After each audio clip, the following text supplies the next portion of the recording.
Ici, on est dans notre atelier dans le 15e à la Motte Piquet à Paris. C'est un atelier que je partage avec une restauratrice de tableaux et une restauratrice de livres et relieuse. Alors la répartition du travail dans l'atelier, déjà on est chacune à notre compte, mais dès qu'on peut, on travaille ensemble, particulièrement avec la restauratrice de tableaux.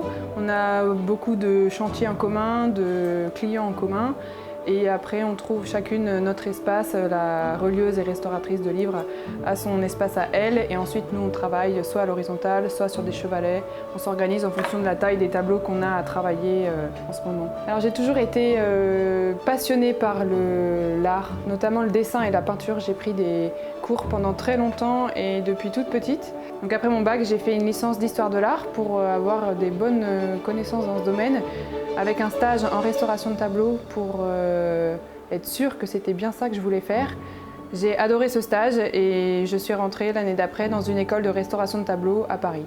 Quand on m'apporte un tableau, moi ce qui m'intéresse le plus, c'est vraiment la matière parce que c'est ce que je vais travailler, c'est le côté technique pour remettre la matière en forme, lui redonner son état d'origine qui m'intéresse le plus. Alors travailler à plusieurs, ça change tout, donc c'est très enrichissant de pouvoir mixer nos connaissances, nos expériences. Ça apporte en permanence de l'aide, que ce soit des habits ou des coups de main matériels sur certains tableaux. Les clients, c'est très varié. Il y a des particuliers, des marchands de tableaux, des châteaux, des églises, des communes. Et en restauration, on utilise quasiment nos 5 sens parce qu'on a besoin évidemment de la vue. Il ne faut pas être aveugle ni daltonien, sinon on va avoir des problèmes. On utilise le toucher, évidemment. On utilise l'odorat pour les colles, pour les matériaux.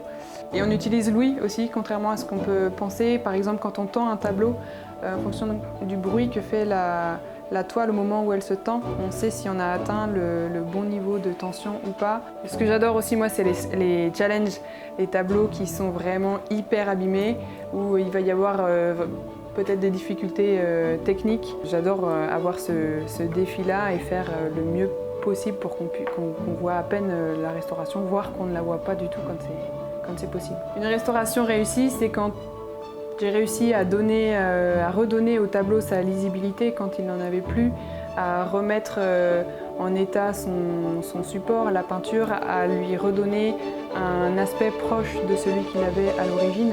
Donc une restauration satisfaisante, c'est quand le tableau déjà est sauvé, s'il était vraiment en danger, qu'il est lisible, qu'on a retrouvé plus ou moins ses couleurs d'origine et quand le client est satisfait.